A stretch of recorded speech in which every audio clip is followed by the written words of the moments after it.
Ever looked at a CPU diagram and felt completely lost? Today we're going to simplify this. We're diving into the most important components inside your processor, the registers. By the end, you'll understand exactly how CPUs organize and process data. Computer architecture can feel like a tangled mess of wires and logic gates. But here's the thing. Underneath all that complexity is an elegant design.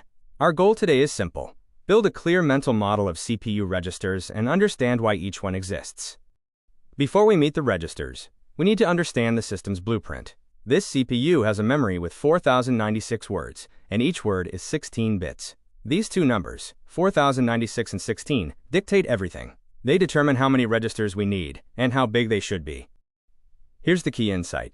To access any location in our 4096 word memory, we need 12 bits for the address, because 2 to the power 12 equals 4096, and each location stores 16 bits of data. So we need 12 bits to specify where something is, and 16 bits to hold what is stored there.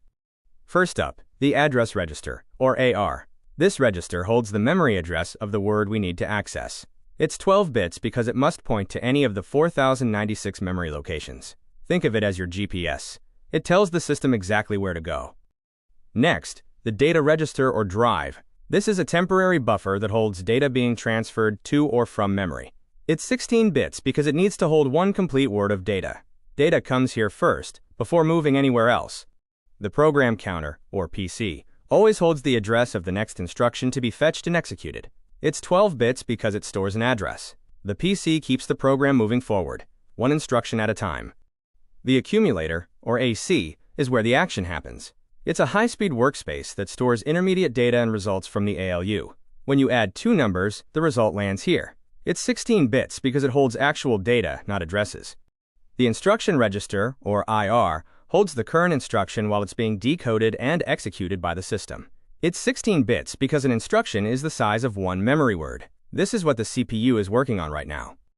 Let's break down what's inside an instruction. It has three parts: a 1-bit mode field that tells us direct or indirect addressing, a 3-bit opcode that specifies the operation like ADD or load, and a 12-bit operand that provides the memory address. This structure tells the CPU what to do and where to find the data. A few more registers complete the toolkit. The temporary register, or TR, is a scratchpad for temporary data, 16 bits. The input register, INPR, receives data from input devices like keyboards, 8 bits. And the output register, OUTR, sends data to output devices like screens, also 8 bits. Now let's see how they all work together. The blue registers, AR and PC, are address specialists, 12 bits each. The green registers, DR, AC, IR, and TR, are data handlers, 16 bits each. And the black registers, INPR and OUTR, handle input-output, 8 bits each. Each register has a specific size and function, and together, they form an efficient system. 3 critical insights. First, form follows function.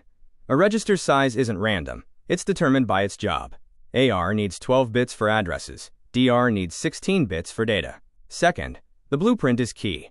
The memory architecture dictates the entire system's design. Third, it's a symphony of specialists. The CPU is highly specialized registers working in perfect concert. We've met the players and examined their roles.